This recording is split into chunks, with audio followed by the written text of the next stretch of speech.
Hello and welcome back as we continue talking about CSA concepts. In this lesson, we're going to focus on elasticity and scalability. So now we have focused a lot on these two concepts throughout this course, so you should have a good working definition of both elasticity and scalability. However, in this lesson, I want to talk specifically about several different types of scaling that we need to know, and then also how we need to look at different AWS services in terms of elasticity and scalability, because elasticity and scalability differs from service to service.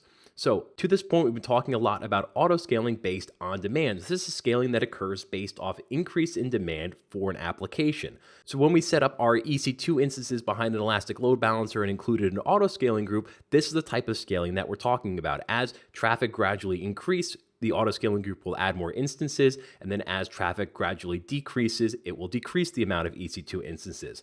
But there's two other types of scaling that we should be aware of. One is proactive cycle scaling, and the other is proactive event-based scaling.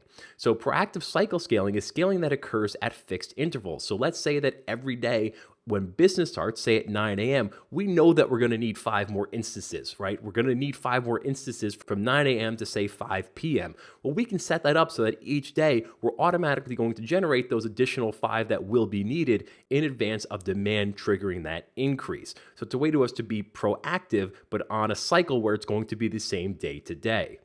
The next is proactive event-based scaling. And this is scaling in anticipation of an event, generally a major event, so a launch event or putting up a major news or blog post, something where we know that our traffic may go from 5,000 visitors a day to 50,000 visitors a day, right? Something where there's going to be a major increase.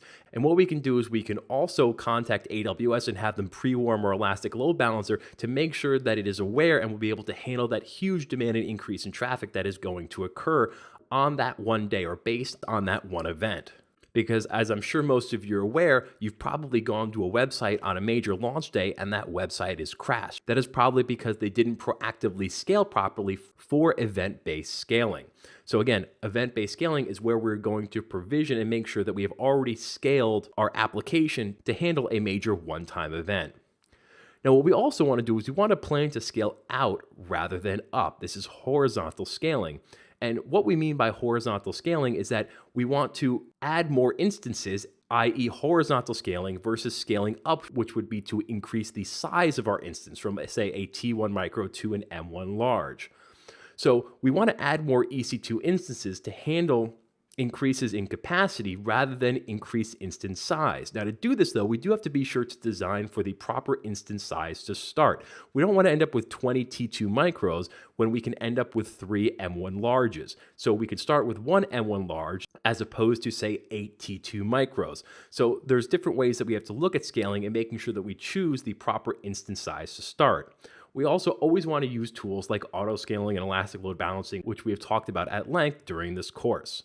Also, a scaled service should be fault tolerant and operationally efficient, and a scalable service should become more cost effective as it grows. So as we scale out our application, the cost per unit that we use, or the cost per instance, or the cost per storage unit should decrease as we use more of it, right? This is the concept of bulk buying. As we buy more of something, the cost per unit of that thing should reduce. If your cost per unit as you scale is not decreasing, then you are probably doing something wrong in your architecture. Now let's take a look at two separate services that AWS offers and take a look at how elasticity and scalability differs between the two.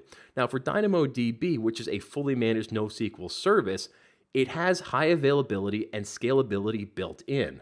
It will automatically replicate your data across availability zones, and it will automatically increase in size with demand. You don't have to manage that at all. All the developer has to do is specify the required throughput for the tables, and you're done. With RDS, though, scaling is done in several different ways, as RDS does not support a cluster of instances to load balance traffic across.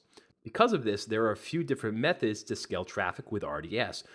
First, we can utilize read replicas to offload heavy read-only traffic.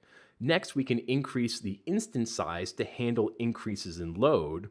And lastly, we can utilize Elasticache clusters for caching database session information.